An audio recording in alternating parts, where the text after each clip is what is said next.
नमस्कार, कैसे हैं आप सभी लोग। चलिए शांत हो जाइए और गहरी सांस लीजिए और अब उसे आराम से छोड़िए, क्योंकि आज हम बात करेंगे भारत के सबसे बड़े स्टार्टअप फाउंडर के बारे में। अब कौन है भाई? अरे हाँ, हम रितेश अग्रवाल की बात नहीं कर रहे हैं, या फिर हम ऐसे इंसान की बात नहीं कर रहे हैं जो आजकल हमें कहीं ना कहीं किस बड़े बड़े जैसे कि शार्क टैंक वगैरह में देखने को मिलते हैं, बट हम उनकी भी बात नहीं कर रहे हैं। हम बात कर रहे हैं एक योग पुरुष की, जिसने कहीं ना कहीं हमें पूरे वर्ल्ड में आज के टाइम पे योग को और प्राणायाम को पूरे में विश्वविख्यात किया हुआ। बेसिकली वो एक महापुरुष है जिसने हमको ये सिखाया है कि अगर आप अपना पेट गोल गोल घुमा सकते हैं तो पूरी दुनिया को अपनी उंगलियों पर घुमा सकते हैं। दोस्तों, हमने दुनिया में कई तरीके के ट्रांसफॉर्मेशन देखे हैं।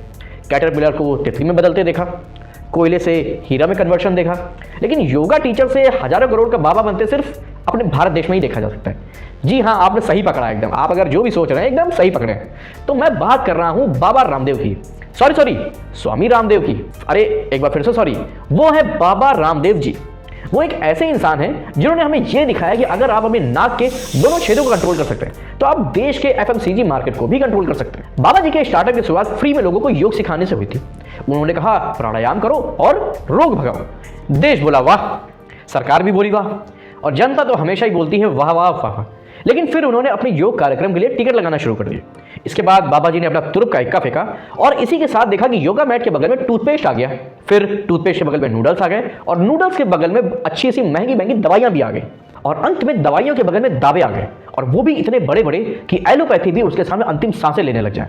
फिर बाबा जी ने फ्री चेकअप के बहाने पतंजलि हेल्थ केयर सेंटर खोला। That's 50,000 crore rupees by 2020, and it's in keeping with the company's strategy to double revenues every year. To achieve this target, Patanjali will expand manufacturing facilities and ramp up distribution. और आयुर्वेदिक दवाइयों को basically इतने महंगे दामों पे बेचा कि जिनका कोई भी साइंटिफिक बेस ही नहीं था, और वो किस रोग में कितनी कारगर हो सकती है इसके लिए भी कोई भी उन्होंने लॉजिकल पेपर नहीं शो किया। और अंत में बाबा जी के सिर्फ बेसिकली एक वे फंडा बनता है कि हेड में जीता टेल तू हारा, और वो सिर्फ अपना नोट छापने में लग गए। आजकल बाबा योग कम सिखाते हैं और शॉपिंग लिस्ट ज्यादा शो करते हैं। उनके लिए अनुलोम विलोम सिर्फ ब्रीथिंग एक्सरसाइज ही नहीं है, बल्कि अनुलोम विलोम का मतलब है पैसा अंदर और विलोम का मतलब है टैक्स बाहर। असल में बाबा जी का जो सबसे बड़ा हथियार है ना, वो है स्वदेशी का नारा, वंदे मातरम। कि स्वदेशी बोलते जाओ और जनता को कुछ भी चिपकाते चले जाओ, और बाद में ये कह दो कि हमने तो ये क्लेम ही नहीं किया। क्योंकि हम इंडियंस जो है ना, क्या करते हैं, देश के नाम पे इतना इमोशनली कनेक्ट हो जाते हैं कि हमें कोई भी बेवकूफ बना के चला जाता है। तो भाई बेवकूफ मत बनिए, अपना थिंकिंग को यूज करिए और इन ऐसे तरह के लोगों से थोड़ा सा बच के रहिए। अब लॉजिक इनका ये देखिए कि अगर कोलगेट विदेशी है तो उसमें कैंसर है, अगर पेप्सोडेंट विदेशी है तो आपकी हड्डियों को गला सकता है, लेकिन अगर पतंजलि टूथपेस्ट में जड़ी बूटी के नाम पर स्वदेशी रेत भी भरी है ना, तो वो भी दिव्य है, और उसे करने के बाद शायद ये आपके जो दांत है ना, वो हीरे की तरह चमकने लगेंगे। बाबा ने आम गरीब जनता को नासमझ समझा और उनको ये समझाया कि जो विदेशी कंपनियां हैं वो हमें सिर्फ उसे लूटने के लिए आई हैं, और इसी के साथ स्वदेशी के नाम पे उन्होंने स्वदेशी दवाइयां, टूथपेस्ट, नूडल और उसी के साथ पतंजलि जीन्स तक बेच डाली। और वो जीन्स ऐसी होगी शायद वो पहनने के बाद हम लोग पद्मासन भी कर सके। मुझे तो सिर्फ डर इस बात का है कि बाबा जी कल को कहीं स्वदेशी आईफोन ही ना लॉन्च कर दें, जिसका सिर ये बोलेगा प्रणाम बालक, आज तुम्हारा पेट साफ हुआ है या नहीं हुआ है। गौर करने वाली बात यह है कि रामदेव की जो मार्केटिंग है ना, वो काफी दिव्य है। अगर ये जहर भी बेचेंगे ना, तो विज्ञापन में ये लिखेंगे कि प्राचीन काल में ऋषियों द्वारा प्रमाणित, कि मतलब अपने लिए उन ऋषियों को भी बदनाम कर रहे हैं जिन्होंने हमारे लिए इतने अच्छे काम किए थे, इतनी अच्छी जो कह सकते हैं कि जो जड़ी बूटियां थी हमारे लिए इतनी अच्छी नॉलेज उन्होंने बना के दी, और उनके नाम को ही बदनाम करना चाह रहे होंगे। अगर मोक्ष प्राप्ति के लिए ये स्वदेशी चूरन भी बेच देना तो लोगों की लाइनें लग जाएंगी। अरे हाँ, एक बात तो बताना मैं भूल ही गया, अगर बाबा जी के आविष्कार के बारे में सुन लेना तो आइंस्टीन और न्यूटन अपनी कब्र से वापस निकलेंगे और सुनकर बेचारे वो फिर से मर जाएंगे। वो बात हुई थी बेसिकली कोरोना महामारी के समय, जब पूरी दुनिया के वैज्ञानिक पीपीई किट बनाकर लैब में पागलों के तरीके वैक्सीन ढूंढ रहे थे। तब एक दिन अचानक से बाबा जी डंके की चोट पर कहते हैं उन्होंने एक डिब्बी बनाई है जिसे कोरोलिन किट नाम दिया, उसको अगर हम लोग यूज करेंगे तो क्या होगा, कोरोना हमारे आसपास भी भड़क नहीं पाएगा। और ये चीज उन्होंने कॉन्फ्रेंस में अपनी डिब्बी दिखाकर वैसे डंके की चोट पर बोली थी। बोले कि ये लो कोरोनिल किट और अब कोरोना जड़ से खत्म। वाह।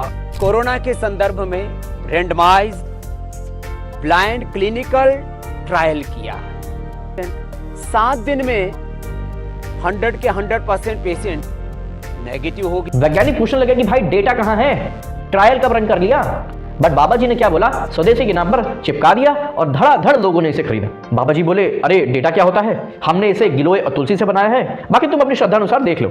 और बाद में जब कोर्ट का डंडा चला तो बाबा बोले अरे वो तो हमने इम्यूनिटी बूस्टर बनाया था।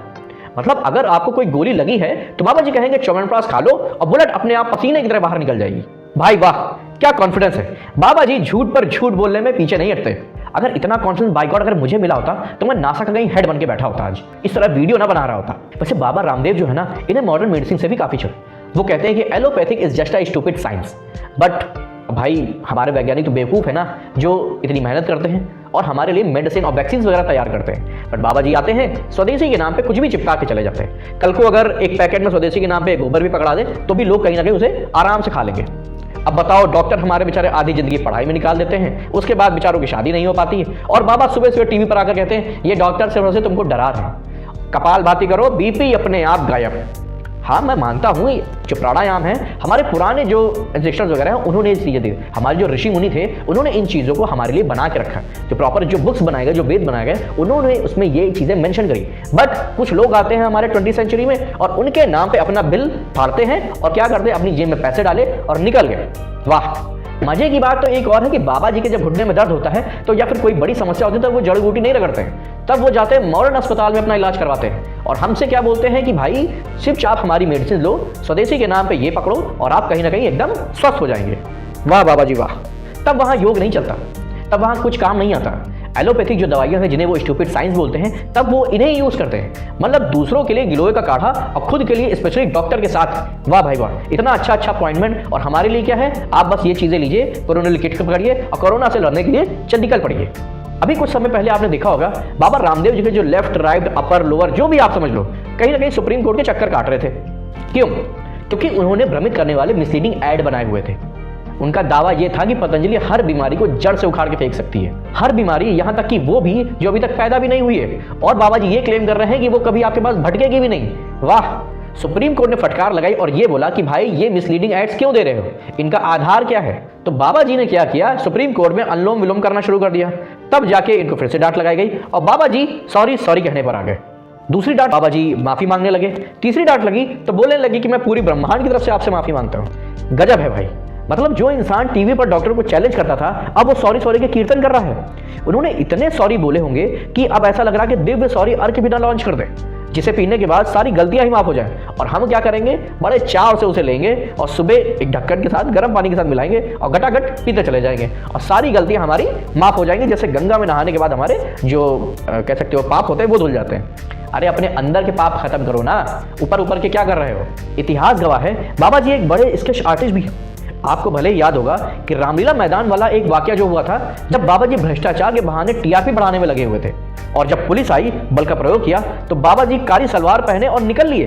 बस तभी से मुझे शक था बाबा जी योग सिखाते हैं पर भेष बदलने की कला भी उन्हीं से ही सीखनी पड़ेगी। खैर देखिए, योग करना एक अच्छी बात है, प्राणायाम हमारे शरीर के लिए बहुत अच्छा होता है, लेकिन योग के नाम पे नूडल्स, बिस्किट, शहद और कच्ची कहानी का जो तेल बेच रहे हो वो गलत है। अगर आप बेचना जा रहे हो डेफिनेटली बेचो, आपको भी बिजनेस करने का पूरा अधिकार है, लेकिन एक साइंटिफिक बेस पर आओ ना।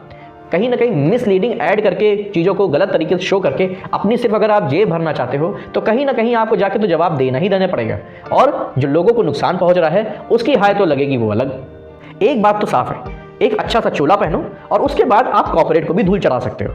तो ये तो साबित हो ही गया कि अगर हम लोगों को बेवकूफ़ बनाना चाहते हैं तो बहुत सारे अच्छे साधन हैं कि हम उन्हें आराम से बना सकते हैं। तो भाई बेवकूफ़ बनने की ज़रूरत नहीं है, अपनी बुद्धि का प्रयोग करना शुरू कर दीजिए, क्योंकि बहुत जल्दी और ज़्यादा ज़रूरत पड़ने वाली है।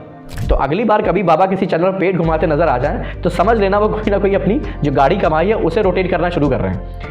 चलते चलते बस इतना ही कहूँगा, योग करिए, सेहत बनाइए, लेकिन योग और व्यापार के इस कॉकटेल से भैया बच कर रहो, वरना एक दिन आप अनुलोम विलोम करोगे और बाबा जी अपना बैंक बैलेंस करके विलोम कर देंगे सारा। अंत में आप सभी का धन्यवाद मुझे झेलने के लिए। मेरी बातें अगर बुरी लगी हो तो भाई पतंजलि का च्यवनप्राश रखना और खा लेना, लेकिन अपना दिमाग यूज करना अभी से शुरू कर दो। उससे क्या होगा ना, दिमाग भी शांत रहेगा और गुस्सा भी अंडर कंट्रोल रहेगा। तो भाई दोनों की जरूरत पड़ने वाली है कहीं ना कहीं। तो खैर कैसा लगा आपको वीडियो, अच्छा लगे कमेंट कर दिएगा, लाइक करिएगा, सब्सक्राइब कर लीजिएगा। अपने आपके जो व्यूज़ हैं हमारे लिए बहुत इंपॉर्टेंट होते हैं, तो आप चाहें तो कुछ भी कहीं ना कहीं हमें सजेस्ट कर सकते हैं। थैंक यू सो मच, मिलते हैं किसी दूसरे वीडियो।